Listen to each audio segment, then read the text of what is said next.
Michael Oive was freaking out because you were late. He didn't think you were showing up today. Oh no. Yeah, I That's was just like, Oive was complaining about you, saying, "Why do we even have him?" why? Yeah, Why? why? no, I Oive, did be not. honest. Be Why? honest. Just Why? why? Yeah, Oive, why you It- upset the it- doctor this morning? Oive, for real. Really, Gary, you believe that? Be honest.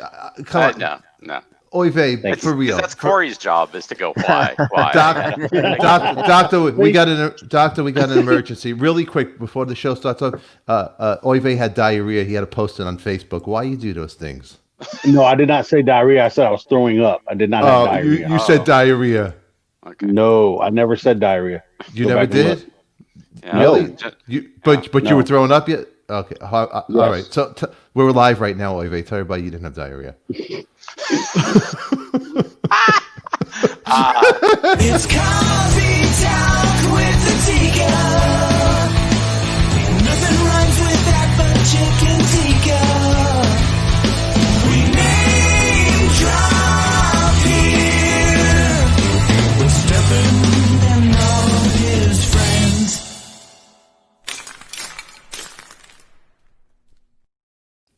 Welcome. Well, good morning, gentlemen. Good morning. It's Coffee Talk. It's 8:01, Friday, August 7th, 2020.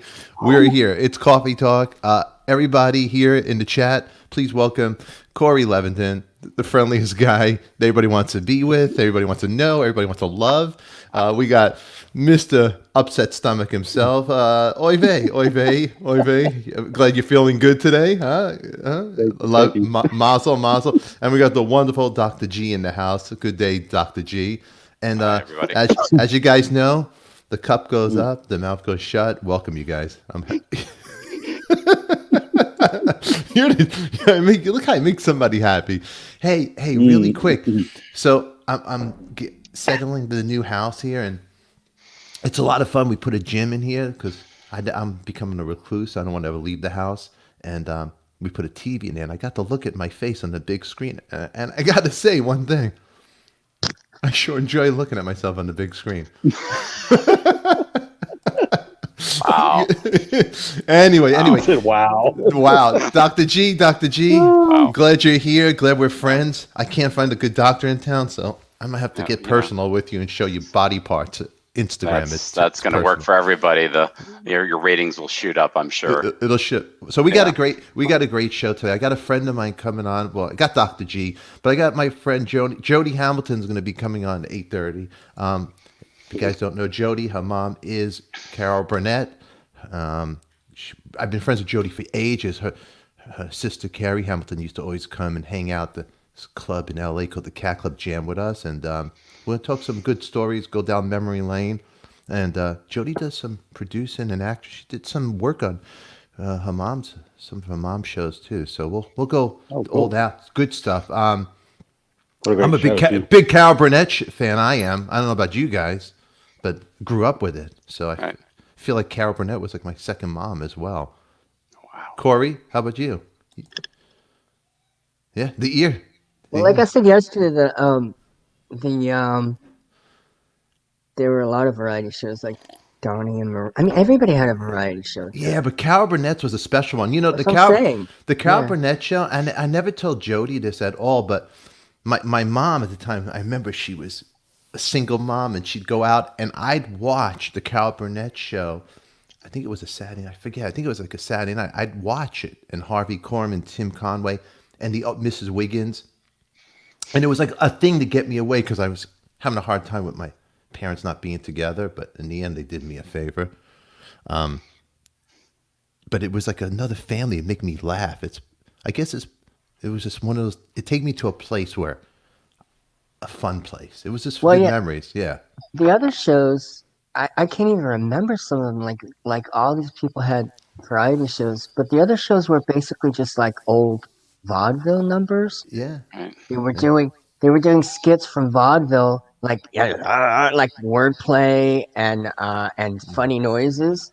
But Carol Burnett was doing like improv, like real honest to goodness stuff that you could pull out and put on Saturday Night Live. I mean, it was different.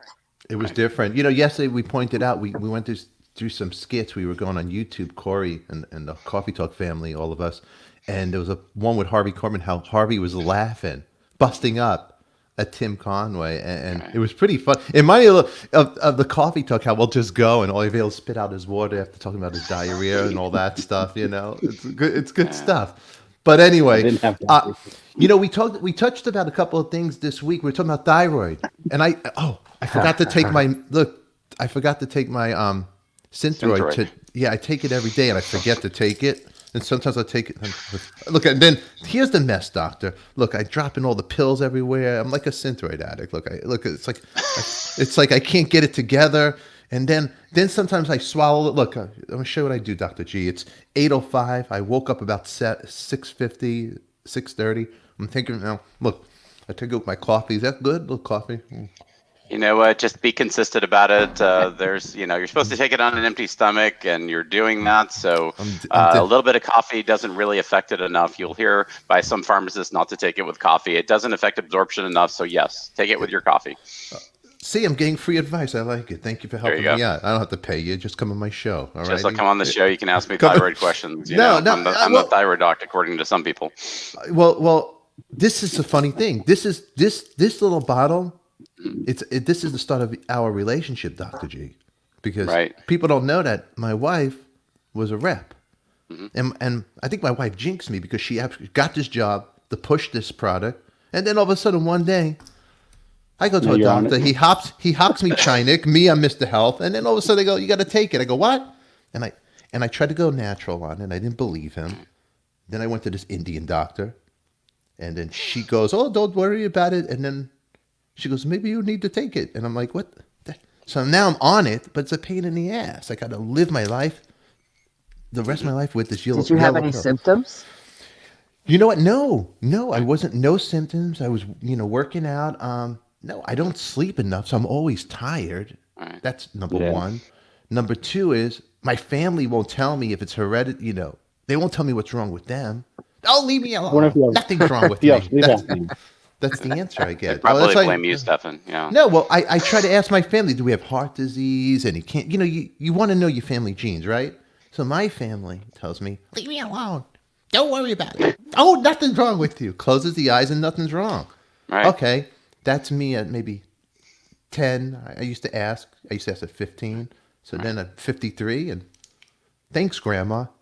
I'm on this for the rest of my life. So everybody, we have talked about thyroid before, and one of the things, again, even just yesterday, my new patient was somebody where she came in to discuss medicines and supplements and the usual things, and the question Corey asked you was kind of pertinent. This is the lady who got put on some thyroid, I think about 6 months ago, and it was based on just one blood test called the TSH. The TSH is kind of the only screening test most Western doctors do for the thyroid, and it's a test that came out in the 1960s, and there's several other good tests that need to be done to determine whether you have thyroid dysfunction. And so many people, now in her case, she actually went on some thyroid medicine and actually felt better. So that's a good thing, of course. She had better energy and some other things. But the only test she had was a TSH, and then she went on the thyroid and had a TSH and a thing called a T4. The medicine you're taking is called T4. It's one of the thyroid hormones. And so, but the problem that's happening is because so many doctors don't seem to understand thyroid, and honestly, even the endocrinologist, to the point that they aren't measuring the active thyroid hormone known as free T3. They're not measuring this anti-thyroid hormone, or at least T3 blocker is a better called reverse T3. You're not getting measured for your thyroid antibodies to see why you might be, hypothyroid. Hypothyroid just means low thyroid, everybody. And so, and because thyroid has been taught so simply for the average physician, like, oh, well, you're just getting low. We have this great drug that's, repped by these wonderful, pharmaceutical representatives. You'll just go on it for the rest of your life, and who really cares why you have a low thyroid? Which is an odd stance if you think about it, right? So if you have a test that shows that your thyroid is dysfunctional, wouldn't you want to know why your thyroid is dysfunctional? And the doctors don't seem to care, which is this bizarre part that I see with doctors these days. They just don't seem to be that interested or curious. And I think that has a lot to do with short office visits and this in-network thing and all kinds of stuff. So So without blaming the doctors too much, but it's definitely true across the world. It seems like very few people want to actually, we'll talk about that in a second. Talk about your thyroid dysfunction, and is it possibly related to iodine and needing more iodine? Is it possibly related to other nutrients?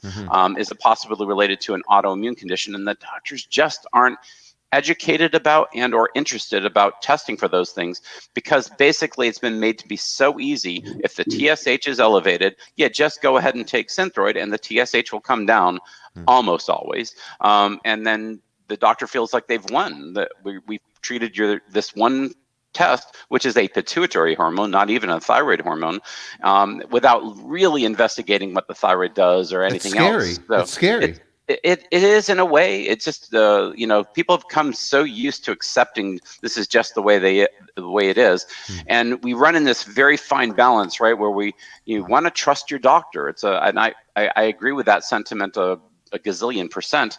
But for most people, whether it's thyroid or adrenal, the doctors are just so uneducated about how to test and treat for it, then most people out there are having to learn on their own, which is obviously not the optimal way of handling it. So, Stefan, for you, the medicine you're taking, Synthroid, Synthroid is just a brand name of levothyroxine, is a fine medicine, and it can work, of course. But how do you know if it's really working? And the best way for you is you have to measure all these other tests, and it's not being done. And so my new patient from yesterday, I said, listen, you seem to feel better on this one medicine. I love easy, taking a medicine and feeling better lab tests. Who's going to argue with that? But let's get more lab tests, make sure you're really optimal in all your thyroid functions. And then all these other symptoms will just make sure, based upon other tests as well, how, is it your thyroid? Because the symptoms of low thyroid are so generic. When I say generic, fatigue and constipation and weight gain and slowing down of the body, that can be related to so many things. So, and, one of the earlier questions is having previous radiation therapy, especially as a kid, can destroy some thyroid function? It really isn't a filtering process. Does the thyroid filter radiation? No. The reason I think people think that is if there's radioactive iodine. If radioactive iodine out, and especially from a nuclear explosion or something, or from Diablo or whatever, if it went up, I'm talking about, and then you would take iodine to protect the thyroid so none of the radioactive stuff got into you. But does the thyroid filter radiation? No. And so it's just that's the most iodine sensitive organ in the body.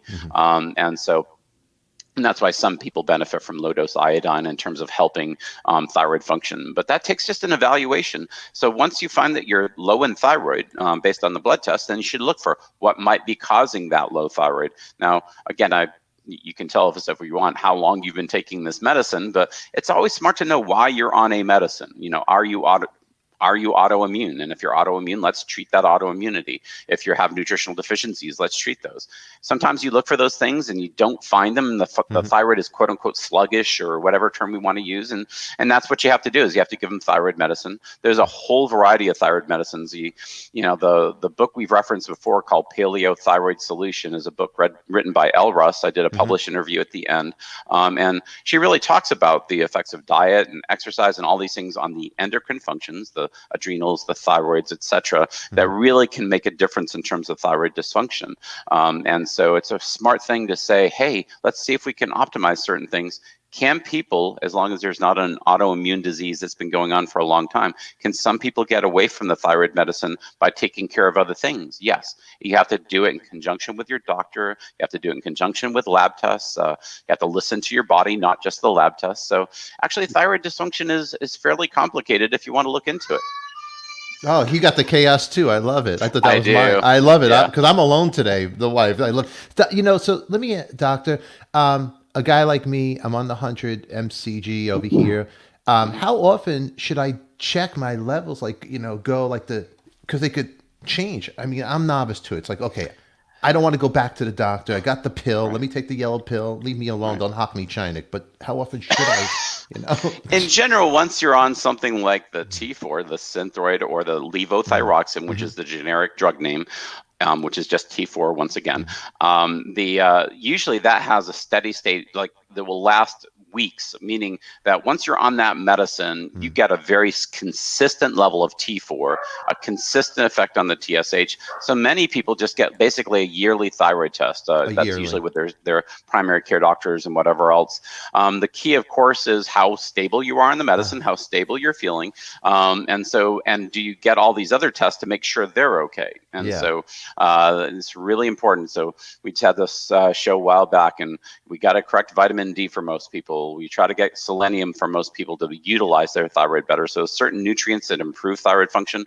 But for instance, if somebody's on T4 only and all the lab tests, the free T3, the reverse T3, the TSH, the free T4, the standard thyroid tests, if all those things are copacetic in terms of on T4, why not take something easy like that? Because yes, in general, as long as you consistently take it on an empty stomach, it can be taken first thing in the morning, it can be taken at night, whenever you're most likely to have an empty stomach. And as long as you're consistent with it, you know, absolutely, you can just check yourself yearly, because once you're on a dosage like 100 to 125, that's considered to be like a full replacement dosage. You've replaced every bit of function that your thyroid would have done. So it's very unlikely that you will need more testing than that, as long as you've had adequate testing, stable dosage of medicine, etc. Yeah, and then we got Debbie over here. She has a question right here for you. This other question is about hypoparathyroidism, the parathyroid. Parathyroids are glands that are named, as you can tell, based on their location. Para, next to the thyroid.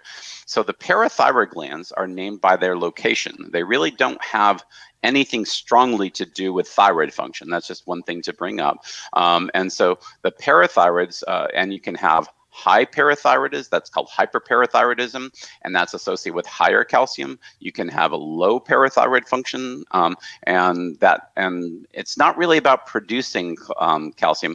The parathyroid hormone is responsible for helping your body with the utilization of vitamin D and basically calcium metabolism in the body that relates to your bones, digestion, your kidney function. So it plays quite a few roles in parathyroid function and calcium metabolism.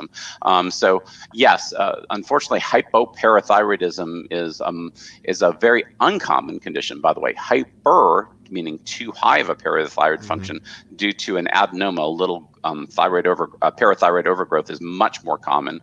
But definitely when you get to hypoparathyroidism, that definitely is in the realm of the endocrinologist in terms of how to treat that. But it's not nearly as common a problem as hypothyroidism. And even though they sound similar, it's just because the gland is next to the thyroid. The most common cause of hypoparathyroid syndrome that we see as a doctor, as the internal medicine, is people who've had thyroid surgery. Usually the thyroid was removed due to thyroid cancer. And for some reason, they didn't do an adequate job of taking the parathyroid out and placing it somewhere where it was safe, safe in the body, I'm talking about. But then usually you can correct that through good levels of vitamin D, K2, healthy mineral supplementation usually can help people overcome hypoparathyroidism. But definitely it's smart to measure ionized calcium levels and other things. It gets into the realm of the endocrinologists. And then we have Cooking with the Kid. Sorry, I missed his last one. Thank you, Cooking with the Kid. I had a 6 CT scan over a year and a half because of my cancer treatment. Right. Okay. Well, in general, radiation exposure is unique to where you're getting CAT scanned, obviously. So nobody wants to get 6 CAT scans over, I think it was half a year. That's a lot. That's a lot. And yes, that's high radiation exposure. But does that specifically affect the thyroid, that form of radiation? The answer is no, unless you're directly radiating the thyroid. Now, way back in the past, when doctors, it was like everybody was scared of your tonsils being big. So they either cut them out or they radiated them. This is like back in the 50s and 60s. So there's people who, from that generation who, they radiated my tonsils and they got smaller. And unfortunately, decades later, they're having a lot of thyroid dysfunction because obviously radiation has some long-term effects that you don't want. That's much higher doses of radiation than just from getting CAT scans. For everybody out there, whether it's plane flight, which obviously we're not doing too much these days, but plane flight or going to get CAT scans, take 1,000 milligrams of vitamin C, 100 milligrams of CoQ10, some alpha lipoic acid, some vitamin E. You can take some antioxidants beforehand to protect yourself from the radiation. So I tell everybody, if you're going to get multiple CAT scans, definitely do some things that protect your body from radiation before you get them. It's obviously too late to do that for you. Cooking with a Kid. I can't remember your first name. Jeff. Jeff. Jeff. All right, Jeff. Yeah. And so. But anyway, yes, and by the way, everybody, as doctors, to make sure we're treating the cancer well, sometimes we have to get repeated PET CT scans and CT scans, and we try to use tumor markers, which are blood tests more than that. But to make sure you're doing the right job, sometimes you just need to do the scans, and obviously the risk-benefit ratio goes towards adequately treating people as compared to worrying about the scans too much. But that's kind of a doctor way of looking at it, obviously, which I'm a doctor. Yeah. So, hey, Corey, so you got paranoid about your thyroid. You were touching it, and this. I mean, look at you, and your eyes look bulgy. Last night, and this is the honest truth. So we made a gym in the house. I got a TV, hung it on the wall, and I'm going, God, the picture's really good. So Amber puts on, the screen. The best thing to do is always, coffee talk with ADIKA. So if you people out there, subscribe and like this channel, because it's a wonderful family channel to watch at night. If you can't make the mornings and you miss the live, you can rewatch it, and it's a great show to test your television. So we're looking. There's this beautiful man on it. I understand. It's a beautiful man. And then I got my handsome co-host. I got my two handsome co-hosts. So Corey. We look and get closer, and then in your eyes they looked a little bulging. Look. Yeah, when he does that. Yeah, but go look at the side. Yeah. Look at the side view, but don't just look at this for real. Look at not the nose, but the eyes come out a little. Your screen is blurry today, but yesterday it is. But do you think you have a thyroid problem, Corey? No, I don't know. No. Talk to the doctor about it. What do you feel like? No, be honest. Be honest. I have low vitamin D. I'm on the 50,000 IUs a week, and it's only bringing it up a tiny bit. Like it's still below 30 now.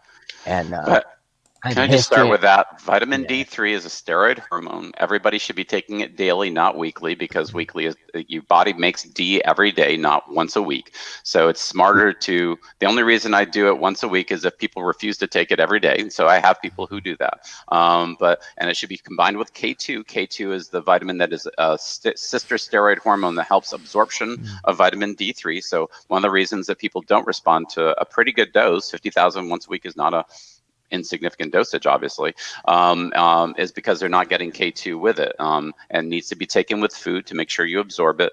But vitamin D3 is its own thing. It's not really truly anything to do with thyroid per se. But if you ever think you might have, because the bulgy eye thing that Stefan was bringing up, I really don't see that about you, Corey. It's just that nose. He's having a good day today, but the nose is big. Yeah. It's a big nose, and so and there are procedures for that, I hear, but I don't see the bulgy eye thing. So get tests. I mean, is there the most common cause of hyperthyroidism, which is too much thyroid, is a condition called Graves' disease. It's an autoimmune disease where the antibodies, instead of destroying the thyroid, they stimulate the thyroid to produce more thyroid hormone. And they also can, sister antibodies can attack behind the eyes and cause the eyes to bulge out. It's definitely a more serious condition, actually. But I don't think you have that, Corey, from just looking at you. But if you ever, this is the beauty, folks. If you ever think you might have a problem, you don't have to wonder. You just test. Okay, so I've said so many times probably here, the most important things in life are the things you can't measure. Measure everything you can. Get broad panels, and we've talked about most of the endocrines. Do extensive thyroid tests. Do extensive testosterone testing if you're a guy and you're interested in. I wonder if I have a testosterone issue, and I know we've talked about that before. Adrenal testing is a little bit different. Sometimes saliva testing is better for that, but the idea is to look and see how well your endocrine functions are. Endocrine just means the glands within us, basically, and so. Because it's very important to look for those things because they're all measurable. And of course, because of this wide bell curve distribution of lab tests, just being within the normal range doesn't mean you're normal. And so a lot has to be looked at with symptoms and those things as well, too. So it actually can be fairly complicated. It's actually not that difficult. It's a little more difficult than most doctors are making it, because they're trying for these easy, quick fixes. You know, the big disease of our era is usually low adrenal function, and low adrenal function, most standard blood tests don't even pick up on. You actually have to look harder and do some saliva testing if you're really concerned about it as a doctor. And most Western doctors, when I use the term Western doctors, everybody, I just mean MDs. We need to, chiropractors do chiropractic, naturopaths do naturopathic medicine, and we all look at the world a little differently. Western doctors, the standard MD that you get through your HMOs and whatever else, has a fairly myopic view, a challenged view that only looks at things that drugs can treat. Okay, and so like we were saying with the thyroid, since all you ever need is T4, the only thing that matters is things to do with T4, and then we put you on T4, and then it becomes a very tiny little world you live in. The adrenals, according to most Western doctors, really have been told that, you know, there's an on switch and an off switch, and if you don't have this disease called Addison's, Dr. Addison described this autoimmune, primarily autoimmune low adrenal function. When I say low, it's like no adrenal function back in the 1850s sometime. And so, and that's somehow since that time, you know, after the 1850s and into around 1950, Western doctors recognized low adrenal function as being a real thing. You can call it hypoadrenalism, or adrenal fatigue is the more common term. But you'd also get into this area where that's almost considered taboo to diagnose that, because there's no Western drug to treat low adrenal function. And if you can imagine, if there's low thyroid function, there's low adrenal function. It's not too shocking to think about, but since there's no real drug for it, that's almost taboo to even think about low adrenal function, so your doctor never tests you for it. And for you know, people who have related to stress in their life, actually one of the great descriptions of adrenal dysfunction came right after the 1918 flu pandemic. The people who survived that flu pandemic and never really quite recovered, low energy, just never could get themselves going again. That was a case of well within the doctor journals about this condition called adrenal fatigue. They called it hypoadrenia back then. And you would be treating with adrenal glandulars and nutrients and things. All that has been forgotten by Western medicine of our day, because we only allow treatment with specific pharmaceuticals, cortisones and Florinef, which is another hormone that comes from the adrenals. I'm trying to keep this simple. And doctors are kind of such a limited viewpoint of the world. And, you know, I think, you know, the reason I'm with you guys is we're trying to get people to just expand their worldview a little bit. There's a lot of interesting things out there that aren't just drugs. And so, drugs are wonderful when you need them. Remember, that's an important understanding. Give me drugs. Give me drugs. Give me drugs. So actually, most people want to give me drugs, you know. And so, and you know, hey, doc, you're gonna fix me, you know, that. And I don't want to fix people. I want them to fix themselves, you know. It's scary. You know. I mean, we get Debbie Smith over here. She has had radiation treatment for kidney cancer. That stuff scares me. The word radiation, it scares the hell out of me. You know, just to go, you know, through that. You know, us getting into integrative oncology is an interesting thing. So, and I, you know, just understand the classic. It's among us Western doctors. We talk about cancer treatment as cut, burn, and poison. Okay, cut means cut it out. Burn means radiate it, okay, or poison it, which means chemotherapy. So cut, burn, and poison are the three approaches that you can use for cancer, and that's basically what we do. In general, we don't sell it to our patients that way. Hey, we'd like to burn you. Hey, we'd like to poison you. But we actually think of it that way ourselves because it's what we're doing. And so if you understand that radiation therapy, and I want to be clear, I saw a lady in my practice earlier this week who her lung function wasn't good enough. She had a lung cancer. It was fortunately fairly small. She couldn't risk surgery. She had radiation to what would be uniformly a fatal disease within a few months, and it worked. And she's 2 years and has no cancer. So be clear, there's a time to burn stuff, okay? So that was the only adequate therapy for her lung cancer. With with kidney cancer, we tend to more often do surgery, by the way. That's one of the ones we tend to do surgery first. I don't know why they chose radiation, or they did surgery and then they radiated the bed afterwards. That's usually more likely. But it's necessary to kill the cancer cells. And so the key is protecting our body, which is a whole conversation, folks. But does the radiation that you're getting to treat the kidney, because it's isolated to the flank area, whichever side this was done on, affect thyroid function, which is where we started. And the answer is not really. Okay. And so. Yeah, Corey, read that one, Corey, right there. What's that say, Does Corey? being paranoid increase the risk of thyroid issues? If so, poor Corey. All of them, all the issues. And I think Corey actually has all the issues. And sorry, Corey. It's right Jeff there, Kidd. though. It's right there. Thank you for the softball. There's no ways not to swing at that one. And so, no way. Anyways, yeah, well, that's what we're trying to get. Stress is the biggest issue in this world, and we're really trying to get people to like stress unload and get get away from the medias as much as possible, get out into nature. Self-realization is this meditative practices, so we can see the isness of the world. And there's just things that go on in the world, and if we can, it can keep us from feeling paranoid or anxious. It's an entire lifetime practice that we have to incorporate, and that's why I think, especially in the Western world, we don't really deal with stress very well, because we don't bring in what are considered to be more Eastern techniques, the meditative practices, things to self-realize, to see how the world is, so it doesn't affect us so much. And it's such an important part of our life, folks. Stress, Doc. Stress affects us all. It affects me, of course. And you don't got you got a good hairline. You don't look stressful. Me, I got stress. My wife's not home. I'm trying to man the comments. I'm getting a Hock Me China if I miss one. Corey's nose bothers me, and Oive never says a thing. He lies to me all the time. I got stress. Hold on, doctor. It's 8:31. We're gonna bring our next guest on. No, you're staying. Unless you get a doctor. Okay. Unless you get a doctor's call, I want you to stay. I like to have the celebrities and all that stuff here. What are you happy about, Corey? Why are you smiling now? What's the matter? What is this face? Tell me. He's happy that I'm staying. Are you that's happy the face. That's the way I'm interpreting this moment. You want me to stop picking on the doctor, Corey? No, I like watching you work. I like who you decide stays and who goes, and what you think in your mind will be an interesting show. I like it. You like it. You like the show. Right. You like it. Like Thank you very much, Corey. Thank you for liking me, doctor. I like you too, Corey. I got to be nice back. You guys make me happy. All right, enough of me liking Corey. All right, over here, JB. Can you just take Corey out back and put him down? I try. I try to do the best I can here. But thank you very much, JB. I try. All right, everybody. I'm going to bring a friend of mine. I want to bring the lovely Jody Hamilton. Jody and I know each other a long time. God, I don't want to say that long because I'm still only 5 years old. But everybody, welcome to the show. Jody Hamilton, thank you. Where's Jody right here? Let me get you over here. Hold on. Let me fix this. I don't have my wife here. There she is. Jody. Everybody.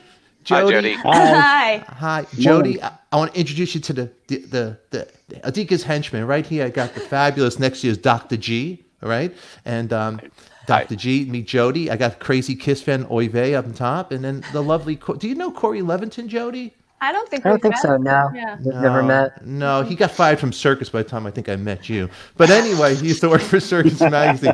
Everybody, we got Jody Hamilton. So Jody, thank you so much for coming on the show today. My pleasure. And we've known each other about 30 years. Is it 30 years? Yeah, almost. Oh my goodness. Mm-hmm. Okay, so everybody, we're going to recap.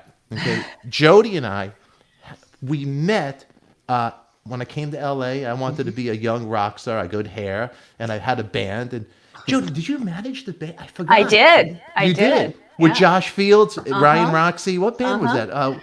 Was it Five Easy Pizzas, or did we change the name at that point? I forget. It was after. It was Five Easy. It was something like that. And you were by Laurel Canyon. I was on Laurel Canyon. That's right. Yeah. That's right. So Jody, see, that long ago. So anyway, we go back so long ago. Jody was the rock scene and all that, and now you're producing TV shows and all this. I saw you did something for your mom, and you have something now new you're working on, right? Yeah. Well, I was nominated for an Emmy in 2001. Mm-hmm. No, sorry, 2002. We produced the show in 2001.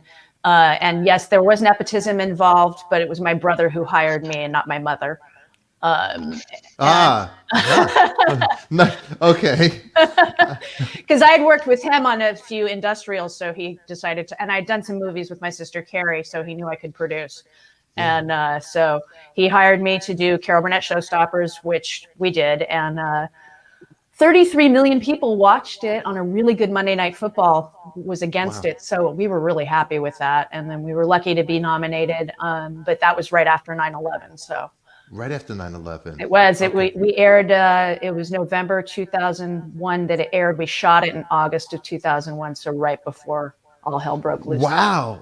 So there's a lot that you and I don't even know what's going on. We haven't seen each other that long. So see what happens, Jody, when you come into ADIKA's life. I help people out. I made a career for Jody. I would take it like I built your career. I'm glad I can help you. I got to tell you, and I never told you this. When I was a little boy, yesterday we were watching your mom. And for people who are tuning in and don't know, Jody Hamilton, her mom is the legendary Carol Burnett.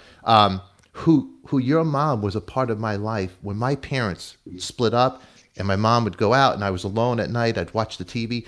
I felt like it was a place for me, a safe, funny place, the Carol Burnett show. It really, and it felt like it was like a family member, your mom. I never told you this. No. And right now, it just, it was like the Beatle records I'd listen to.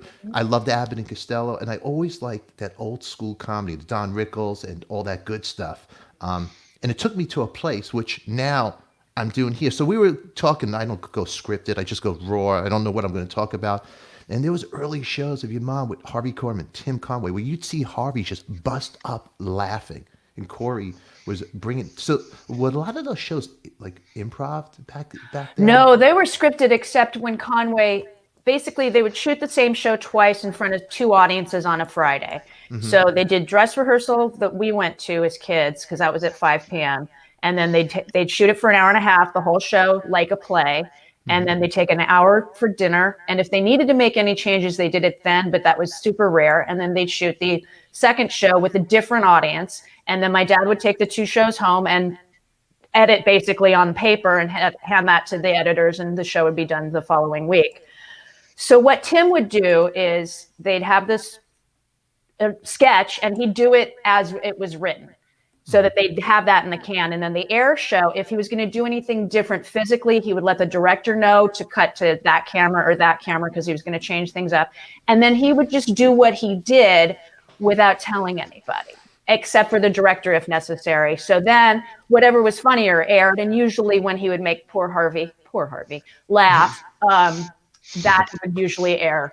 And so that was the brilliance of Conway. And I mean, the show was really brilliantly written. Barry Levington was one of the writers initially. So, it was fun. And they shot an hour-long variety show in about an hour and a half, which just is unheard of nowadays. Yeah, that is unheard of. I mean, it was so when he would do things on his own, would your mom say, "Oh, don't, talk to me"? No, if it was funny, it aired. It just aired, huh? Yeah. There's a lot of spontaneous things too, huh? Some were. I mean, there was one sketch that they were doing, and Mom hated it. It wasn't funny. They had shot it at the dress, and then at the air show, it was this awful sketch. And my dad, who produced the show, they were in the booth behind the audience, and he came out, instead of walking on stage through the audience, he went through the set, like through the door on set. And he walked in and he just said, "Stop doing this. This isn't funny." Oh my. And my mom just hugged him and she said, "Thank you so much." And then they did another thing that was a takeoff on some awful cartoon from the 40s. And she looked deadpan in the camera and she said, "And Mary Worth, we'll meet you again next week." And she says, "No, we won't. I'm never doing this sketch again." Corey, you were talking about we were talking about Vicki Lawrence yesterday, and she was a singer before Jody, right? Was she before? Or? Well, no, she got discovered by my mom when she was 17, 18. Wow. I mean, she was a singer, but she was doing the Miss Firecracker thing. My mom was out to hear Pregnant with Me, and Vicki sent her a fan letter. Mom wanted to see her for some reason. She got this letter right before this performance was going to happen. And so she actually called Vicki on the phone, and Vicki's mom answers, and my mom says, "Hi, is this Mrs. Lawrence?" And she said, "Yes." She goes, "Hi, my name is Carol Burnett." And she goes, "Vicki!" So Vicki gets on the phone and doesn't believe that it's my mother for obvious reasons. Yeah. And she says, "One performing tomorrow." And she's like, "Oh, look, okay, let's go down." So my mom and dad went down. Like I said, my mom was out to hear Pregnant with Me. And they saw her performance. She was wonderful. And then when my mom was set to do the show the following fall, they wanted to hire Vicki to play Mom's little sister, which was the first gig she got on the show. Yeah. And amazingly, CBS agreed to hire this unknown 18-year-old girl, which also would never happen now. Yeah. And she started just doing Sis on the Carol and Sis sketches. And then they realized she could sing and dance. So they started, expanding her role on the show until finally they created the family sketches and she became Mama. And that was just, Wow. amazing. Pretty cool. Corey, I'm gonna give you. I told the wrong story. I always Yeah. thought it was just she won a lookalike contest. Of She course. didn't win a lookalike. She did look a lot like my mom, which is how my mom was like, Yes, yeah, she you do did. kind of look like me. But, and that's part of the reason they wanted her to play my mom's sister, because they did look enough alike. But no, that was how it all happened. It was completely, my mom got the fan letter just in time, and that's how it worked. So Jody, to clear it up here, there was no. That's why I got There was fired no from Circus lookalike Magazine. contest, right? No, See- she was just told she looked like my mom. So It's unbelievable. Corey. Jody, Jeff Scott Soto, the singer, he sings with Sons of a Pot. Great. He was on the show. Look at Corey. He's a great guy. He's in a band. My buddy Derek Shrinan is a band, and he's a keyboard player. Well, anyway, Corey, I bring Jeff on the show, and Corey is like wants to know about Queen.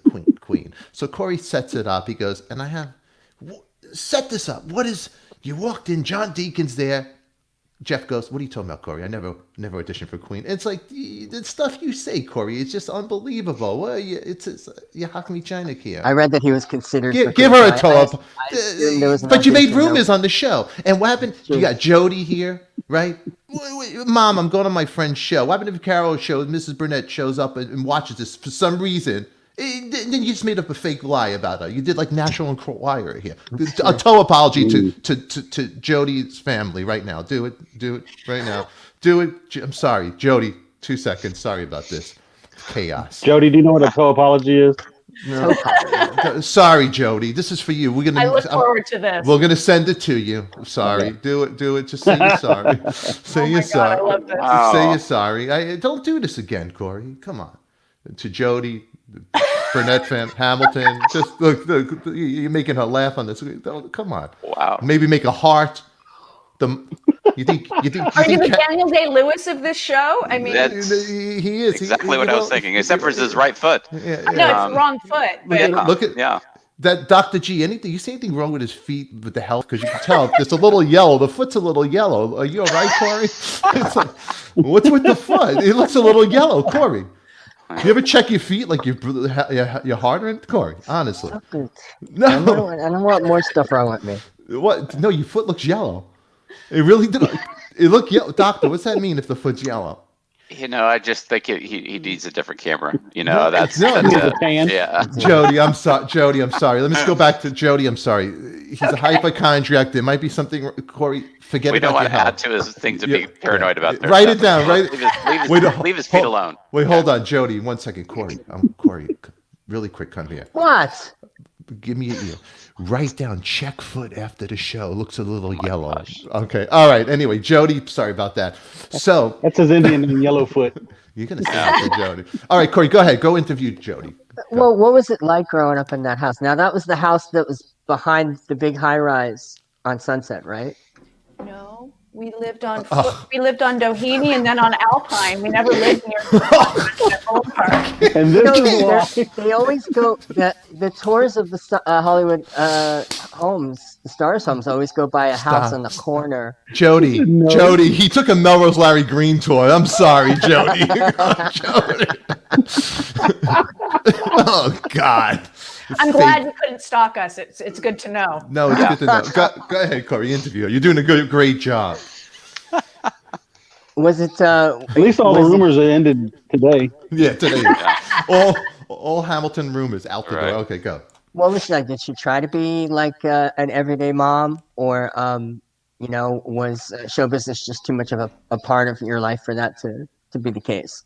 Well, I mean, the way that my parents were allowed to do the show was it was scheduled around school, which is I think why television is the fall and the spring, is because people that have children want to get their Christmas off and their summers off.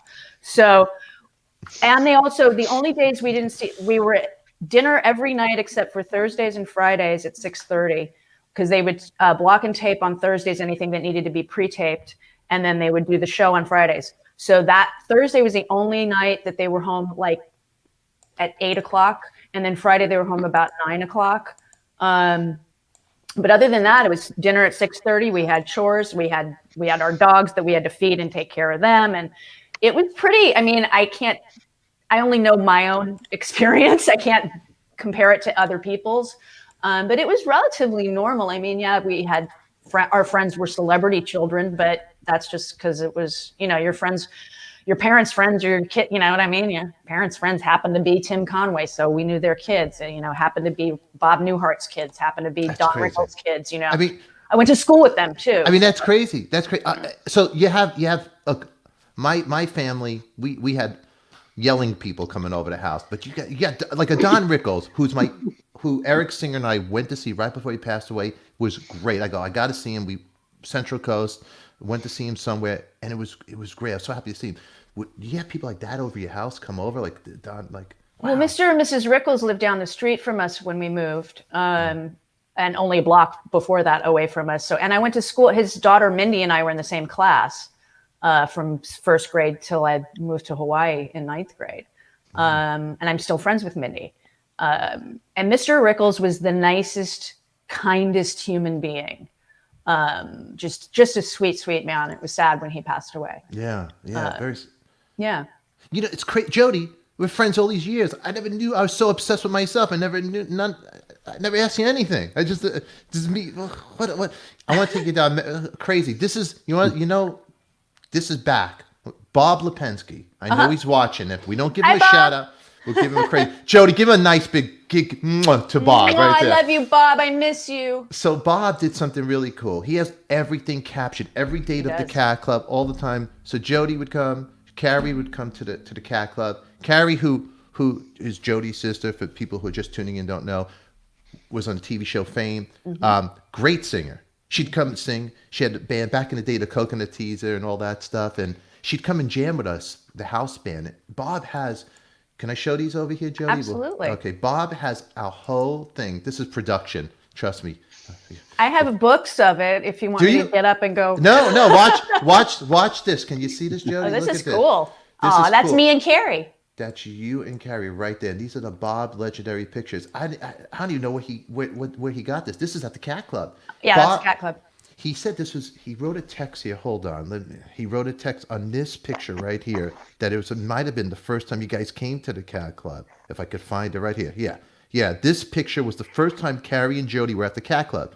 John Corabi and his soon-to-be wife, Layla, brought them in, and they were sitting on the floor to the right of me when the Cat Club used to be packed every week. That's so funny. He time-stamped it and everything. Then we got some pictures right here. Aww. There's Carrie. Gilby, and there's me. Yeah. Right. I'm a rebel. There's me, Carrie. There's me all dressed up, nowhere to go. Right. Look at Carrie. Cool. Do you remember what she was singing? Yeah, I do. She used to sing, and Jody, am I right? Red House. She used to do The Thrill Is Gone. I think she did Oh Darling. She used to do a lot of the blues. Well, John used to do Oh Darling really well. Robbie, he always did that. But she'd come up sometimes sing with us too. I do the punk song. She'd sing with me, maybe like a little bit. Want to Be Your Dog. There's me and Carrie right there. That you see. Okay, you see right by me. There's a chair. That is when I got into my I couldn't ride a car accident. I remember that. Yeah, that was around that time. Look at Carrie's boa. I remember that boa. That red one was a favorite one. There it is over there singing. There's some good pictures. AC/DC. Yeah. That's a cool one. She looks like my mom there. She looks like your mom? Yeah, that's a great that's a great picture of us. That could be cold turkey. I Want to Be Your Dog. But then she'd come and sing up there, and it was just a scene up there, right, Jody? Back then, it absolutely was. It was. There's Gilby in the back. Let's see, what else does Bob have here? That's Robbie Crane and Bobby Blotzer. Hold on. There's more of the Cat Club back in the day. My friend Christian, and there's my mom. We have the hi, Mom. That's my mom right there in front of Eric Dover. But these are a couple of pictures of Bob Lipensky. Let's see. Stop screen share right there. Okay, that was like a little memory lane going. It back was. there. No, he gave me a whole book when Carrie passed away of all of the stuff from the Cat Club. So I have it. Yeah, she was every Thursday. You guys are there religiously. We come were. out there. A good time we had there. So now, Jody, what are you working on right now? What do you have going on? Well, I do a podcast weekly. I've been doing it. I'm in my 11th year. God, yeah. It started in 2009. Excuse me. It's called From the Bunker. And I have two co-hosts, and we alternate. I'm always on, but they come over every other week. And it's a political talk show, mainly, and sometimes pop culture. And I usually screw up technically because, I fire myself on a weekly basis. Oh, do you? You're Yeah. like me. Okay. Totally. At least I don't have to do video. It's just audio, thank God. It's hard. I bet. And I'm trying to look at the comments. Sometimes I talk to people like you, and then I forget what I'm saying. I'll go, so what year were you born, Jody? And then all of a sudden I'll go back to you. So what year were you born? I'm like senile on the show. That's why I got the doctor to bring me back. But it's hard. It's hard. So wait. So the podcast thing. How long you been doing that for? 11 years. 11 years. Wow. Yeah, 11 and a half almost now. And it started, a friend of mine named Lyle. I met him at Ricky Delana's 50th birthday party years ago, and sat next to this guy by chance at a table. And we started chatting, and he was friends with still is friends with Al Gore and the Clintons. And we're chatting about politics. And he says, you should have a radio show. And I'm like, yeah, because those are so easy to get. And and then he said, well, you should meet my friend Stephanie Miller. And I'm like, oh, I know who she is. And so I started listening to her show, and she's brilliant. And so I ended up meeting her the following year after I'd started my podcast. And I met her when she started her Sexy Liberal tour the first year. And she's a huge fan of my mom's. And it was the funniest thing. She goes, I have to tell you something. And I said, what? She goes, I have a giant photograph of you and your sister Erin and your mom in my house. And I said, what? There's a book called Superstars and Their Moms or Daughters or whatever. And so this photographer came over in 1997 and took a photo. Carrie was in Colorado, so she wasn't in the picture. So it's my little sister, myself, and my mom photographed for this book. The photographer was friends with Stephanie. And so when Stephanie had her own television show, they've put that picture of my mom and my sisters and me behind her as she was talking about her friend and how much she loved my mother. And so her friend goes, do you want the photograph? So she said, sure. And it's this big. It's just gigantic. She goes, so when you come over to my house, don't be frightened. And it's this giant photograph of me and somebody that I didn't meet until 2009. It's the funniest thing. And so what I did was I scanned the photograph and then scanned a picture of her in it for a little picture. So it looks like she's one of my other sisters. So she has that in her kitchen now. Oh, that's awesome. And so I'm on her show every Tuesday from 6 a.m. to 9 a.m. now virtually. And I love Stephanie, and I'm on her podcast network now too. And she's just amazing. And so that's what I do on a weekly basis. I'm also on another podcast called The Bob Seska Show on Thursdays. I'm kind of a whore when it comes to podcasts. Yeah. You just pass me around. I didn't know. I would have, because I'll bring you all the time. You know what? I'm looking for sorry guys, hold on. Close your ears. I want to talk behind That'd your be a back. cool shirt. I would like I know to where have you're going with this. I want a female co-host, and I think you and I could be very good together. Because I got Corey who knows nothing. And it'd be really good together. I have it right here. Debbie Smith has a quick. Whose guitars are behind you? I see the Hoffman bass. I see you got some action over there. What do you got going on there? Okay, so the one that's over the speaker, that one, this one, is Lonnie designed that. These are all my husband's guitars. Okay. And the one over the speaker he designed years ago. Minaret Guitars made it. They don't anymore. And these are all his stuff. I mean, it's all his crap behind me. Okay. Now he has Yeah, I some can nice tell stuff. the different cutaways. Yeah. No, he has some good stuff back there. Definitely. That's Oy vey. He has bad internet. He just got a new phone and new internet service. Don't mind him. But now, for people who don't notice, I think the last time I seen you and Lonnie, her husband Lonnie, who actually, it's funny, we both played with Steven Adler at different times. Yes, you did. I got that from Steven. That's a gift. You get a gift from Steven if you play with him. Oh, I know Lonnie. Yeah, Lonnie. From And Steven, he was yeah. in a band back in the day. He had been Heartthrob Mob. Yep. Back on the Strip, and I was in the Cometones right after Ryan's dad's porno mag. So I worked at Playmates on Wilcox and Hollywood Boulevard, and Lonnie would come in. He put the flyers up there, and everybody put their flyers up there, and just it was a time to be in a band. It was a fun time. It was actually, I mean, Jody, back then the scene was good. I mean, I guess when I met you, I got there right when the scene ended almost. It was on its downslope at that point, for sure. Sad, huh? It was like a little family, a community. It was a fun time. Mm-hmm. I remember a fun time. Paul Crowder, who was the drummer of the band, who went on to do some filming and producing and editing and all that stuff now. And Paul's dad works for McCartney. He was his business manager. Oh, wow. Yeah, did you know that? No, I did not. Oh, when we were in the band together and McCartney played the Hollywood Bowl, Linda McCartney was still alive, Paul goes, it was crazy.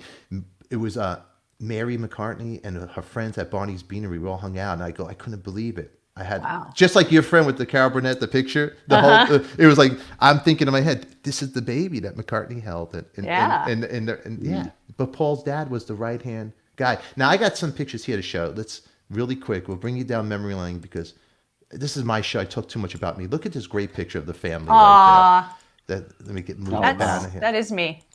That's a beautiful picture of you guys. That's Carrie and me and Mom. Yeah, I'm sorry. Wait, my comments. See, I don't have my wife working today. I can't. Look. Hold on. Here, Donnell says hello, Mary Jane. Okay, all right, but that's a beautiful picture right there. Let me go over here. Here's a great picture of you guys right here. Look at. Oh my God, it's one of the unfortunate photos of me. I like this picture. Look. I hate that picture. Tell me this picture right there. Come on, Jody. You look cute there. Look at you. God, that was 1986 or 87. It looks like. Why do you, Which one is Jody? Right there in the middle between her and I'm the one right between my mom and the girl with the white hair. That's Oh God, I was so fat. yeah. No. Is that Carrie with the Carrie with the white hair, and in the front is Aaron. That's Aaron. That's Carrie. So that's when Carrie was doing Fame, right? Around that Yes, time? right around then. Yeah. Yeah, it's 86 or 87. I forget what this was for. I don't remember. Look at that. That's a great picture. And then look at this hate great. that picture. No, it's a great picture. Look at this great picture right here. Was so funny because everybody in our box was wearing black, and so I come down in the lobby of the hotel to go to this event, and I'm the only one in a color. So whenever they shot the box, you could. There I am, hi, yelling really loudly in the red. I told my mom, I said, "Why? I thought you were going to wear something that was bolder." She goes, "Hey, you look fine." This is great, and you pop. And it's what's good about it? It pops. It pops out for the It did picture. pop. I mean, everybody was giving me shit when they saw it. They're like, "Yeah, can't miss you." I'm like, I didn't mean to upstage my mother. No, you did. You did a good job of upstate. You look good in that. It pops out. You did really good. You got some great. And then it's always. You see, I try to dress like my mom sometimes. Here's a picture. I'll show you. There's a good picture of me. That's a good one. That's a good one. Me dressed like my mom. You got to throw a little yelling out in there. That's a great one. Corey, go ahead. You're in the wings over there waiting. If you could have, if you had the comedy proclivity, would you have done that, or was there any thoughts of ever doing that? Because your pedigree, I mean, if you would have gone through the Groundlings or something else, everybody would have checked you out. When I was 10, I wanted to be a music manager, so I went that course. And then after that didn't work out, I started working with my sister. We started a film company, and we produced 3 movies. And that got me a job for my mother, actually, which then propelled me with my brother to work. And since then, excuse me, I produced a sketch comedy show in early 2000s for a little while, and I actually was in a couple of sketches. I think it's on YouTube still. It's called the Zolofts, and I don't know if any of you guys know the song by Peggy Lee called "Good Day." Good day. Wait. It's a good day for singing a song. And Yes, it's a good day. yes. There's a lyric in it about throwing away your pills. And I was like, that's really dark. Yeah. So I created this character where she's cleaning her kitchen, and it's like very 50s. I wore a blonde wig and like a petticoats in the very 50s, very Donna Reed. And so I'm singing this, I'm lip syncing while cleaning my kitchen, and it's shot in black and white. And at the very end, I open the oven as if to clean it and stick my head in and die. So my friend Jeff, who was one of the actors on the show, he goes, "That's funny," and I said, "Yeah, it's a little dark." It's dark. So Yeah. we got we got her to be married to this guy, and then we started doing I forget what song was the second song. It was a song that Steve and Edie did, and at the end of it, we kill each other. So they were either trying to kill each other or themselves with songs that are just like he did. I've Got the World on a String, and then he hanged himself. Oh my God! Really? Oh yeah. It was about picking the song that would work with. Oh, it was "No Two People" was the first Steve and Edie song, and it's how in love they are and everything. And at the very end, they poison each other. We blew each other up for "Happy Holiday." We did like 5 of them, I think. And if you look on YouTube, I think it's still up there. I don't think they took it down. We got to find that's funny. Oh, it's ridiculous. And then I started editing, and which I love doing. And my mom actually hired me to edit her first 5 seasons and the last season of her show down to half hours a couple of years ago.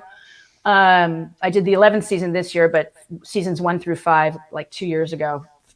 And now they're available. And so that's kind of cool to see my work up there and try to figure out how to get 55 minutes of show content down to That's 22 and a half minutes. It was not easy. How do you do that? Because how do you take out this so much? Oh, I want this in. I want that. It's like, how do you? Well, I was able to get like some shows. It was like I would get 2 shows out of 1 show. And other things, like there was this one show, it was just a finale. It was called Tin Can Alley with Don Rickles and Mel Torme were the guest stars. And it's a brilliant thing, but there was like too much. And I would call mom and go, "What song should I cut?" And then I don't have cutaways. It was all just one. I don't have like a camera that I can go to if I need to make an edit so it would match. So that was fun to try to do. But I did it. I mean, I remember when the stuff went up on Amazon recently, I'm like, yep, that's my edit. There was some songs that I would have to cut or this or that or the other thing. But it was, if you have to edit television, it might as well be funny. Yeah.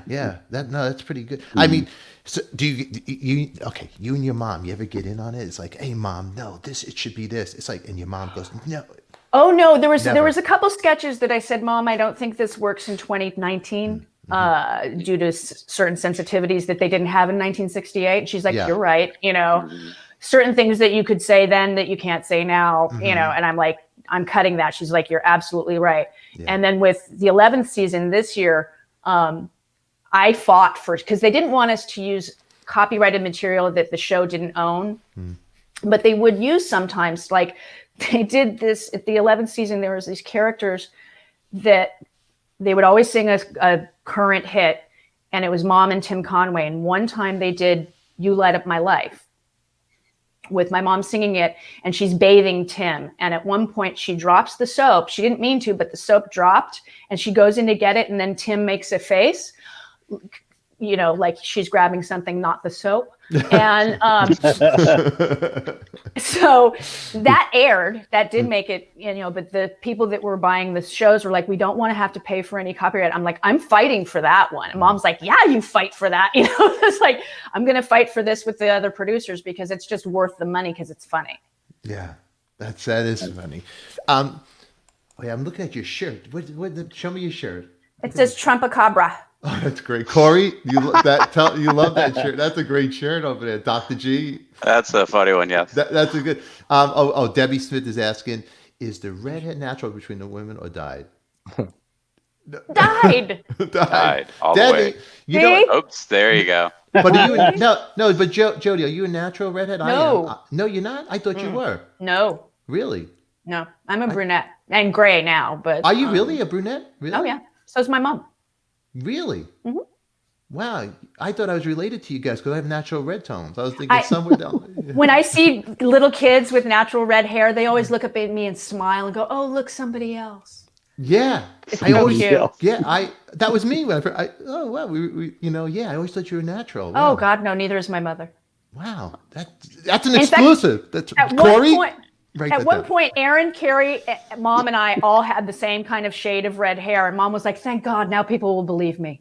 LucilleBall isn't either. Wait, Lucille Ball's not a natural? No, she wasn't. She was a brunette in the movies. Yeah. Really? She went blonde, brunette. Her natural color was brunette. She was blonde for a while. Yeah. Really? It was Did she Lucy- come over was the she- house? I was just Yes. going to ask now. Did She and my mom were close friends. I called her Aunt Lucy. They were really close, huh? They were very close. Oh, wow. Give me a great memory story down with Lucille Ball. I don't have, because I was real little. I remember when she passed away. She actually died on my mother's birthday. She did. Is that 89, right? Oh, wow. Yeah. But she would come over. You know, she was quite baughty. She had, you know, a potty mouth. Really? Very She funny. cursed? She cursed? She was a cursy lady. Like F words? F sure. bombs? I love it. But she was. I have a telegram that she sent my mom when she had me, which is lovely that my mom gave. You know, dear Carol, congratulations, yada yada yada. So I mean, and she and my mom. If my mom needed her to do something, she would do it. Anything for you, kid, is what she would say. And so, I mean, Lucy really loved my mother a lot, and my mom That's just, cool. you know, when she asked her to be on my mom's show, she's like, "Yeah, what time do you need me?" You know. Oh wow, that's cool. Yeah. That's anything for you, kid. It's like an Anything all-time for you, Hollywood. kid. Yeah. I love it. That's class. I mean, back in Jody, your whole world. That's awesome. I'm like, picture Lucille Ball. Anything for you, kid, just coming in there. You know, that effing Desi, he ain't getting this from me. You know. She said she put the S on ball when she took over her own show. Wow. Lucille Balls, because she knew how to produce, and Desi taught her. She owed that to him when she took over her own show. She's like, Desi taught her everything. He invented 3-camera. He invented, he was very important. He invented that style of live in front of an audience, live to tape in front of an audience shooting. I mean that was the Lucille Ball. I mean, the I Love Lucy. Really quick, thank you, Jeff Kidd. Yes, I will. Yeah, that's very. How is she doing? We last saw her on the Golden Globes when she got that award last year. 2 years how is ago. She doing? 2? Okay. It was 2019, so Again. it'll be 2 years. Ellen got it this year. I was hoping that Kanye West would go up and take it from Ellen and give it back to my mom. Oh, that would be great. Because that would have been That would funny. have been cool. That would have been really good. Yeah. What is your life now in this whole crazy COVID crazy world? Tell me what's your ritual? Are you going out? You know, all that stuff? Are you a little parent? It's like a Twilight Zone for everybody. It's weird. It's not that different because Lonnie and I both work in this room. Yeah. So it's not that different for us. I do walk the earth 10 miles a day. Mm-hmm. And so I'm very happy that we were not told not to do that. Because otherwise that would drive me crazy. We have seen my mom once. We just saw Lonnie's mom yesterday in her backyard and, 10 feet away in the whole 9 yards. Is that what you're doing with your both parents? It's like 10. It's like. I haven't seen my mom since May. And before that, it hadn't been since January. Yeah. So it was nice to see my mom, but you can't hug her. It's so I don't want to weird. get her sick if I'm sick. It's so crazy. It's so weird, huh? It is. It is what it is now. Yeah. It definitely is what it is. This whole thing, Dr. G, huh? That's what we got to do, huh? Yeah. Well, actually, Jody, I mean, I've been waiting we had this semi roast of Stefan. I don't know how long ago it was, and nobody really actually kind of busted his balls. So you've known him for a length of time. I was wondering if you had any good Stefan stories for us. I appreciate everything else. I'm not giving up anything. She's not giving up anything. Wow, that's loyalty. But not to change the subject, but look at this. Really, I'm going to cut up Doctor. My show, Doc. My show. When I'm going to call you when I need my colon checked. That's what I'm going to do. I'm going to show you the dark hole. The dark hole right on the screen there. Yeah. Look, Harvey Korman was great as Bud Abbott in the movie. Yes, that was so good. I mean, that was one of my favorites. Well, I always thought that Harvey was the best straight man after Bud. So he was. High anxiety. He was lovely. He was when we did the Showstoppers special, because I was one of the producers, and we had finished the dress rehearsal, which we did in front of an audience. And instead of going to my brother, who is an executive producer, or the other executive producer, Rick Hawkins, he pulled me aside and he goes, "You know what? When I said that thing, can we make sure that that's cut out?" And it was a specific thing that he had done. And I said, "Absolutely." And he goes, "Okay, I figured you would be the person to talk to about that." And I'm like, "Oh, he's treating me like a producer and not, like Carol's kid." It was just like the sweetest thing for him to actually because he was such a consummate actor and a brilliant actor, and for him to not go to my brother or to Rick and have them take care of it, he went to the other producer, and it was just so sweet of him, and I will always remember that and cherish that. Yeah. He had to have loved the fact that Tim Conway would take it as his personal mission to crack him up every episode. Poor Harvey. It Was he kind of annoyed, or was he? No, was he they were happy? best friends. The two of them were best friends. I want to hear that. So they would hang out together all the Oh, yeah. time and joke and watch TV and. They're the best of friends. Every Christmas Eve, the Conways would have a gathering of sorts, and so it was all the Conway kids, his wife's children, and the Cormans would be there. My dad would take me initially, and then after my dad passed away, I just showed up that Christmas Eve without an invite. I just showed up, and Sharky, Tim's wife, was like, "Well, yeah, of course you don't need an invite. Just come on in, And so that continued, and then my mom would start coming too, and so it was just every Christmas Eve and Sharky, Tim's wife, her ex-husband and his wife would come, and it was a whole just gathering. And then when their kids were having kids, it was the whole thing. And Yeah. I miss it because, Tim passed away. So I miss those gatherings. They were just fun. They're fun. Good time. You got Amy. My all-time favorite clip is the blooper clip with Carol, Tim. Oh, Vicki, the and elephant Harvey. story. And the elephant story. Yeah. Schmorky. Yeah. Absolutely genius comedy. Yeah, it was. Thank you, Amy. It was. On that. I mean, you got great stories yourself. You could write a book, and you and Carrie were tight, very tight We together. were. You were fixtures on the scene back in the day. You ever think about writing a book about your memoirs with your sister? Oh no. No. I'm not that good a writer, so there's that problem. Yeah. And unlike my mom and my sister, I don't keep a journal. So there's that. And I think that's smart because people can read them. They could read them. Yeah, no, you're true. Corey wrote it. Corey wrote about OJ over here. Show her your book. You have the book? It's very, if you ever need it, go show it. You're a professional. I'm not a dancing monkey. Come on, for the show, Jody Hamilton. Come on, you want to show her? Show her your work. Maybe one day she might want to write her and definitely not choose you. Go get it. Go get it. I'm sorry about this. Look, he's Corey Levington. Don't worry about it. Do me a favor, Jody. Before you just subscribe to my show. If you never talk to me, I need help on this show. Oh, so that was your pitch to have her?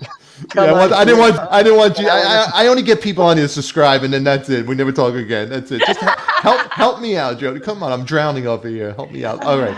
Look up. This is a book called Guarding the Juice. It's a book that I essentially wrote by interviewing the prison guard for OJ in Nevada.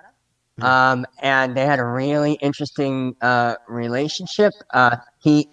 Jeffrey, like every other sane person on earth, believed completely that OJ was guilty, but has some very interesting observations about how other people treated him in jail and how the jail could have completely fallen apart if anything happened. And he was actually a spy for the warden. And all his conversations with OJ were reported back, and OJ didn't realize it. Now OJ's in Vegas going to car washes with a Bentley, and Corey's other buddy that comes on the show owns the Golden Tiki Lounge. Sees him, right? He used to live next door to OJ, right, Corey? Well, OJ's just a man about town, and he's got this Twitter feed. If you watch it, he sits there and he does like a thing. It's always about football, and so it's always about his betting. So he'll be sitting there with a martini in his backyard. He's got a beautiful house in Red Rock. If anybody wants to go kill him. Damn. Jody, you love this show, Jody, huh? It's great. So he sits there with this martini, and he's talking about the mistakes he made. The mistakes he made in his this pool that he's in with his his murderer buddies, and so he's smiling. He's that guy, because that's the only mistakes he talked about. Yeah, that's it, exactly. But the really, really funny thing is every single comment, and this goes on thousands of times. There's a lot. Oh, really? You effing murderer! Oh, that's great. I guess they really killed last night, huh? Oh my goodness. There's not a single There's not a single tweet of support, and he seems to either he doesn't read them or he seems to feed off it. I don't know. It's so he's got this like swagger about him now. He walks. I mean, he's an older guy, but he walks around Vegas like He's shrinking a little. Your friend said the other day. He's Well, getting we all he's getting shrink, old. yeah. He's you ever meet Jody? You ever meet OJ? Was he ever I in your don't world? recall ever meeting him. You'd recall. I would recall. You'd I don't recall recall. it. You know what? I know you got to go, Jody. Here's one last from the Mr. Antonio. You know, I like that question. Who is the most fascinating person Jody ever met, famous or not, that left an impression on her? Of course, Corey Levington. Probably she'll say. Well, absolutely. Great question. That is a great That's question. a great question. Fascinating. That's an interesting word. Pete Townsend. Really? Oh, God. Did you meet Pete Townsend? Yeah. Yeah, because crazy. This is Oy Vey up there. He's crazy Kiss fan. Look for a second, Jody. Look, watch this. Look at his room. Look at this. Look at all the stuff he has behind him. Kiss boots. Look, Jody's gonna outdo you right now. I love it, Jody. What do you got there, hon?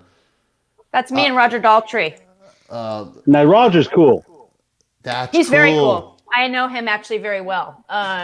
But the first time I met Pete was in '89, and it was before a Who show, and he was in the dressing room area, and I walked up to him, and I'm like, verbal diarrhea all over him because my sister was there, and Roger gave us 10 tickets and passes. He was so sweet.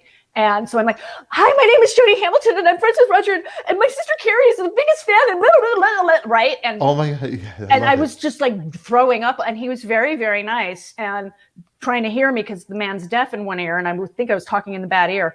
And so after the show, we're all backstage, and Heather Daltrey, Roger's wife, says, oh, let's get a picture with the Hamiltons. And she goes, oh, let's get somebody famous. And she goes, Pete. And so she introduces him to Carrie, and he goes, no, I met Jody. Is this the Carrie you were telling me about? You know, he was just so sweet. And then when we saw him at Old Cella a few years ago, Lonnie and I were backstage, and I reintroduced myself to him, and he had a lovely conversation with us for like 10 minutes, took a selfie with us. He just is, I mean, I love Roger. I'm a huge Roger Daltrey freak fan.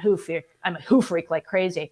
But meeting Pete and having him and his brother Simon, I mean, it was just like, and we did get to meet Brian May at the Golden Globes. That was cool. That was cool. Oh, wow. You weren't at the Cat Club when he came and jammed with us? Eric brought him a couple of times. You weren't there. Oh, I thought you were. I didn't know. Is this true? Is Jim Neighbors Jody's golf? I didn't know that, Jody. Wow. Yeah. Wow. I have a bracelet that I wear that he gave me when I turned 16, and he gave us a lovely thing when we got married. And Uncle Jim, yeah, absolutely. Wow. So I don't know if you know my ex-girlfriend Mandy. She was from the Lame Flames back in the day. She was her mom, Janine, was a comedian and used to open up for Johnny Mathis, and she was on the Andy Griffith Show. Did you know that? No, I did not know Bricks? that. Yeah, Mandy Bricks. Yeah. Cool. Well, she has a different name now, Talon. She was on my roast, but she was actually, and nobody roasted me good. Everybody was nice to me. Why? My daughter did. My daughter wrote material. She did. Yeah. Oh, your daughter did a good roast. That's right. She did. Hey, I'm sorry. I'm doing bad with my super chat. So everybody, please forgive me. My wife is not here. She has a job. I'm just like, it's like my wife's a stripper and I'm a stay-home rock star these days. You know, I'm sorry. but I'm trying to bring back the 80s. Jody, I'm trying to do, look, I made this hope. Jody, I'm trying to bring the 80s. Remember the 80s when men used to stay home and women shake their titties out there? And, those are the days. Those were the days, weren't they? Those are the days. Please don't feed the musicians, those days. Don't feed us, Yeah, they'll never leave. Dawn wanted to know what her my favorite sketch? That's tough. Sketch. There's so many of them. There are some that are so old that she might be too young to know. I mean, like I said, Tin Can Alley is very funny.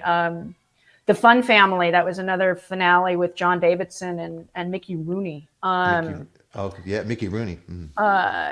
Obviously the family sketches because they're brilliant. Yeah. She used to do this one thing when they needed to fill time, where she'd wear this awful wig and these awful glasses and just kind of dowdy clothing, but she'd have this sparkly microphone and sing a song, and then that would be it. There was no intro. They would just sing a song because they had 5 minutes that they had to fill. And there was no explanation, nothing, no intro, just this really, they called her the tacky lady. Really, that was funny. And then there was one song they did, and it was called The Shortest Song. And it was literally 15 seconds. Giant production. I mean, fans and, gown and dancers, but it was like 15, 30 seconds. And Steve Lawrence wrote that. Steve Lawrence, huh? That's pretty cool. Man, It's a very funny sketch. Jody, I gotta thank you so much for coming. My pleasure. I It was love good having seeing you. Mwah, Oh, mwah, mwah. It was really good seeing you. Hugs. I mean, this is like Hugs. last time I saw you was in Paso Robles Hollywood Vampires. I think Exactly, it was. that We're was the both last backstage. I took a picture. So my wife and I were trying to do like selfies, and we were trying to get Johnny Depp and Joe Perry, but I didn't want to go up to them, so I did one of these. And they're in the background. Johnny took a selfie with us, and in the background is Alice. Oh, really? Yeah. Really? That's great. I didn't want to be that guy, so I just held it from afar. Oh, he was very sweet. The first movie he did, my friend Amanda Wiss was in, so that was my intro. It was like, "Hi, I'm friends with Amanda Wiss." He goes, "Wow, I haven't heard that name in 36 years." That's right. That was a pretty cool show. Yeah, I was like, "What are you doing here in the middle of like Central Coast?" Yeah, but yeah, Always but take the pick.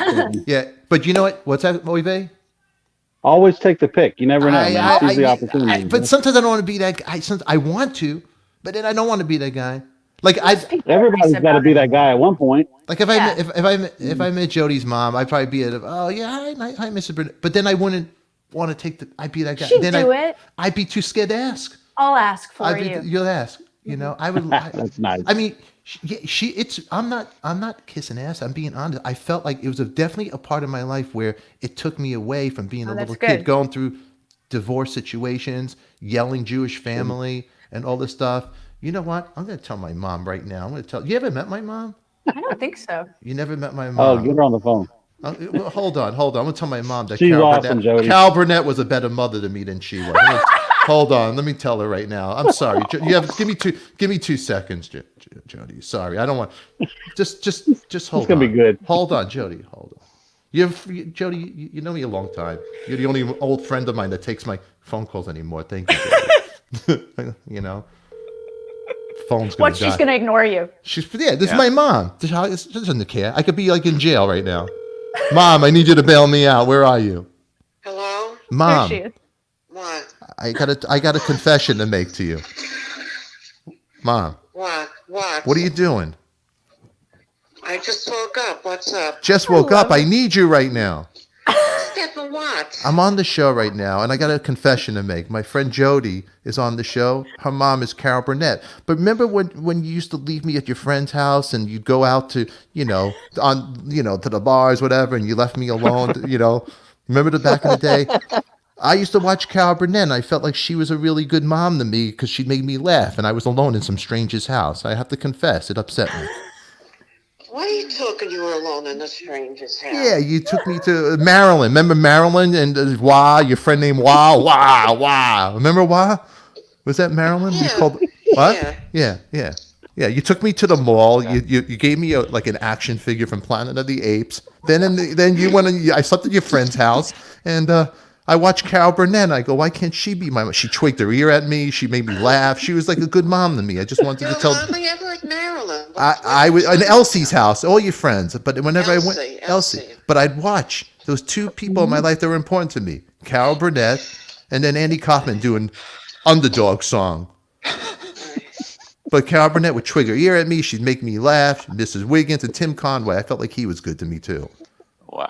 So I just want to make a confession. How come, Mom? How come you left me at a stranger's house? Thank God they got TV. Yeah, strangers. They were my friends. What are you talking about? They weren't strangers. Right. You should have left me at the Manson family's house. Why did you leave me there? I should have. Huh? I should have left you there. You should have left me there. Huh? Should have left me there. Thanks a lot. You wouldn't even change my diapers. I'm telling Jody.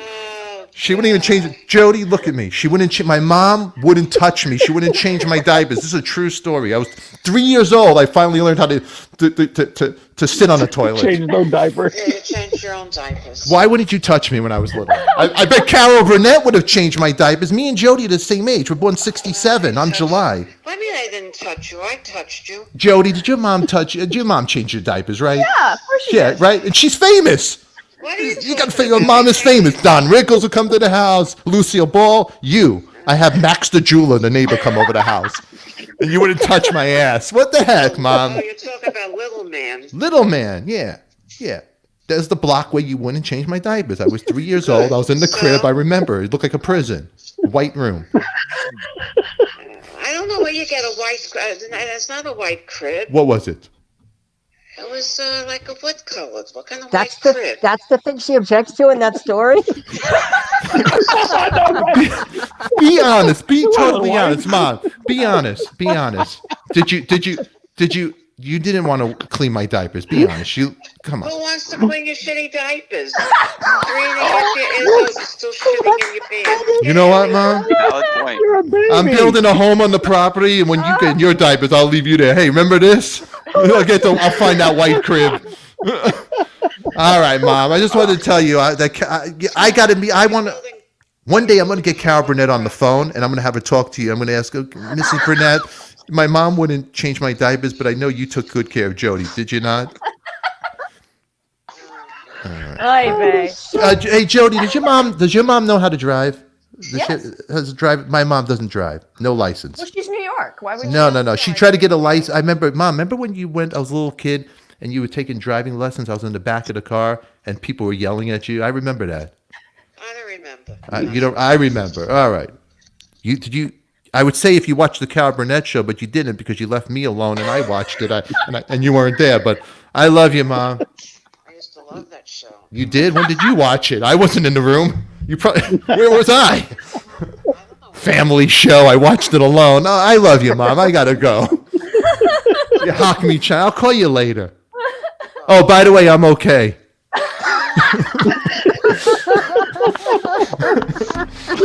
Everybody, awesome. That's my mom, Jody. I love your mother. She's fantastic. She's fantastic. Yeah. Yeah, that's my mom. What's That's my the mom. cleanest shitty Wow. diapers? She didn't. She wanted to clean. Yeah. Dr. G. That's my mom. Yelling Ellen. Everybody. Crib. There's my mom. That's my mom on the phone. There she is, right there. That's us FaceTiming. There we are.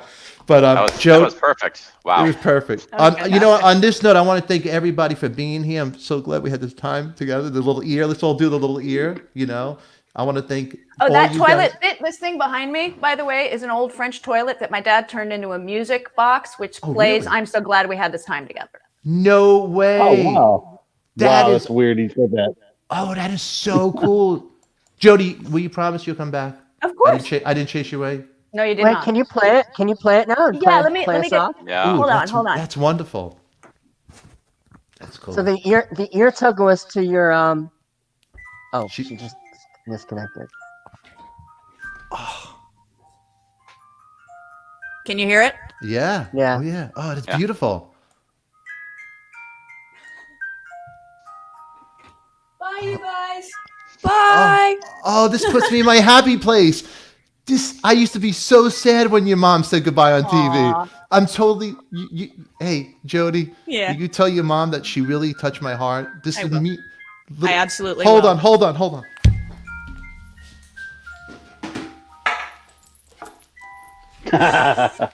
Jody, will you show your mom my baby picture and take a Sure. snapshot? Will you promise me? Will you take a snapshot? Say, little ADIKA could have been your son. Right here. Let me get a good picture of this. Look right here. Mrs. Burnett, if you're looking at me, Look at thank the you. baby. Thank you so much for the memories. This is me. Mrs. Burnett, my mom wouldn't change my diapers till I was 3. But Mrs. Burnett, I know you would have. And then when I grew older, I had you, and you helped me. Thank you very much. And I love you. I'll let her know. I will let Okay. her know. Absolutely. Will you share that video? I will, honey. I absolutely will. Oh, that means so much to me. So much. Oh, God. Thank you. All right, Every- you poor doctor. He needs help. He really Okay. needs help. Serious He help. needs some serious help. We're gonna Bye, speak. you guys. We're gonna speak. I love you, Jody. Thanks, Bye, Jody. hon. Bye. Okay, Bye. ladies and gentlemen, the fabulous Jody Hamilton. How great was she? What a great She was guest. fun, huh? That was a fun show. Hey, you party. guys. You guys are awesome. Anyway, Corey Levington, Dr. G, Crazy Kiss Stefan, fan, Oive. we found out a lot about your upbringing right there. It really does explain a lot. It does. Explains a lot, huh, Doc? Yeah. Your arrested development. I mean, I thought she was just a bad mom, like mine was. I didn't realize she did. She refused to, and she's proud of it. Who Yeah. wants to clean your shitty diapers? Holy shit! She owned it. She owned it the whole way. Well, you know, Why do you know, that? Let's go to the comments here. I'm sorry, everybody watching. I didn't get to all the my awesome. mom. I was gonna say my mom. My wife wasn't here. I consider my wife's like my mom now. She's always yelling at me too, and she wouldn't change my diapers either. I married the same woman, so. this is crazy. I want to thank everybody for watching. I want to thank all your comments. Tony and Susie Miller, love you guys. Jody was the best. We'll bring her back again. She was good. You guys are all good. Yeah. Jeff Kidd, Okay. Laura G, Daddy Bog, Debbie Smith. Or Let the her know she natural- was okay. Okay, everybody, you guys were great. Coffee Talk. We'll be here Monday, 8 a.m. Pacific Standard Time, 11 a.m. Dr. G, thank you for Peace. coming. The doctor look, you have fans. Look at you, doctor. Hey. You guys, give him a shout out. Go He does check out have the fans. doctor. Yeah, he is. Like it. Go on the description, everybody. Support us, love us. Yep. Hey, we're here for you. Because my mom won't change my diapers. I know out there, out of 127 people, one of you guys would have. So at this point, this is Coffee Talk with ADIKA. Jody Hamilton, I want to thank you for coming. Everybody, look at the People Show. That's right. There you On go. that note, everybody, we are out of here. Have a great Peace out. weekend. Hug each other. Love each other. Maybe we'll see you Talking Wax Saturday night. All right. Mwah. Oh yeah. It's Coffee Talk with ADIKA.